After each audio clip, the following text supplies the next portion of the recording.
The music was so good. It was so well done. I thought that like it was like the standout of the film for me. Just really gets you in the moment.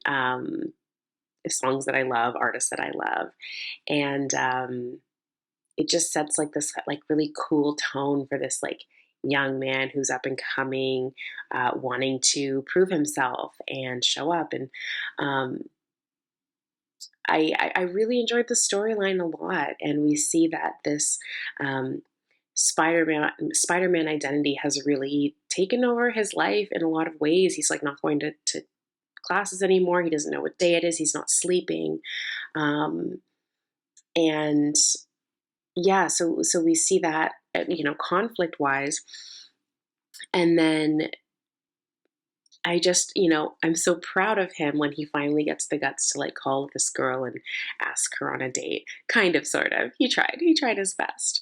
Um, but I'm like, yeah, he's being brave and he's doing the scary things. And sometimes the scary things is not like fighting crime. Sometimes it's just having the guts to call up the girl that you have a crush on. And we get to see him like be a normal kid and have a normal kid encounter and situation. Miles is such a wonderful character, and it's really been fantastic to see on the big and now even on the smaller screens having him explored, but especially by fans like these, to really see the impact he's made on the comic book community at large. And I think this short film is a great example of that.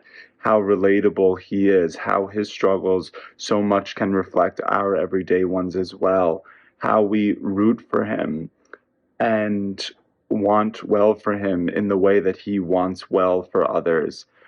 That's what I think is the greatest achievement of a short like this. It's not having to be concerned about these flashy fight sequences or special effects, but really looking at the heart of the hero and what makes him so great. The story grips you right from the beginning when they're talking about this dead officer with Spider-Man talking, and then it goes to the boy holding the Spider-Man costume. This was really thought-provoking, and it was really well thought out by the filmmaker. You can tell that they really enjoy the Spider-Man stories, and that they also like a job with Marvel. This story is one that puts a new twist on Spider-Man, where he's a teenage boy. It's one of those stories that I'll admit I'm not much of a Superman or a Spider-Man superhero fan in general, but this one was actually really, really good. The score kept up with this film. The lyrics were thought to go with it.